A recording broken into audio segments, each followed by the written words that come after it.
Welcome back to another Random Bits. In this video we're going to look at statements. Statements are the smallest building blocks of a computer program, and they're basically how you tell a computer to do something. So on the screen we have two programs. We have a Lua program on the left and a C# program here on the right. So let's have a look at the Lua program on the left. First off, we can see that it consists of a single statement which is calling the print function, or just saying the word print. And the print function here basically tells the computer that we want to display something on the screen. So let's run that program.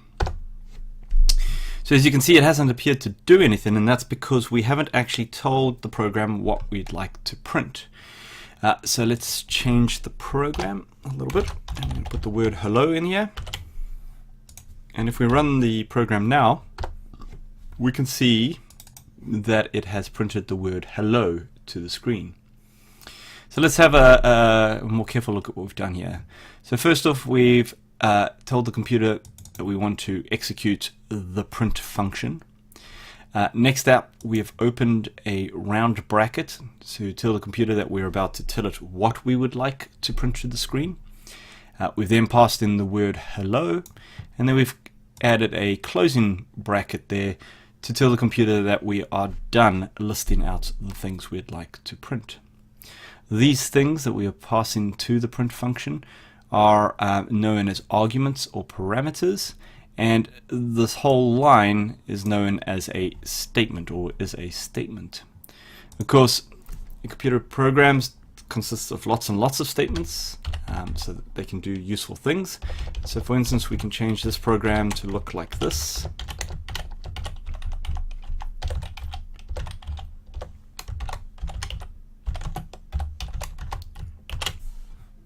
If we run the program now, we get a nice countdown on our screen, 3, 2, 1, blast off. Alright, so let's have a look at the C# program. Now the first thing you'll notice, of course, is that this looks considerably more complicated than our Lua program. I'll cover all the details of these various lines and what they do in later videos, but the most important thing to know for the moment is that when a C# program runs, it looks for a special place in the code to start running from, and that place is defined by this line of text here, or this statement over here, which declares a function called main, or also something known as the main method. And the C# program will find this location in the code and then effectively execute all the statements between these curly braces over here. So if we look inside our main method, we can see that we have a single statement that says console.writeLine, and it has a string hello, or the word hello in there. So the console.writeLine is pretty much the C# equivalent to the print function in Lua, in that it writes something to the screen. Like Lua, you can you pass arguments in C# by opening up some round brackets and then listing the arguments, in this case the word hello, and then we close the round bracket. And so far it's pretty much similar to Lua. However, at the end here we have a semicolon, and in C# to end a statement, or in the definition of a statement, you add a semicolon. If you leave these out, your program won't run, so they are very important in C#. So if we take this program and run it now,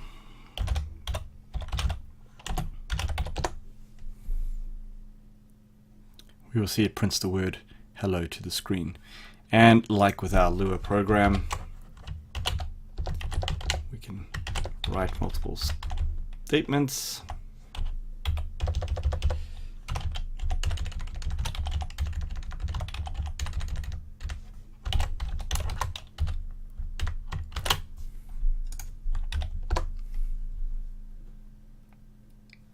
And so we get 3, 2, 1, boom on the screen.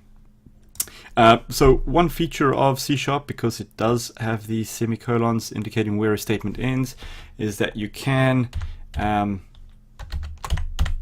write your code like this, and C# will figure out where your statements start and stop because of the semicolons. So we can run that. we'll get the same output. Sometimes this can be useful depending on the type of code you're writing, but generally it is much clearer to just leave a single statement per line, which makes it a lot easier to read. Alright, so that pretty much covers it for the basics of statements. In the next video we're going to look at something known as types, which is a very important concept in computer languages, and something that is often quite different between different types of computer languages.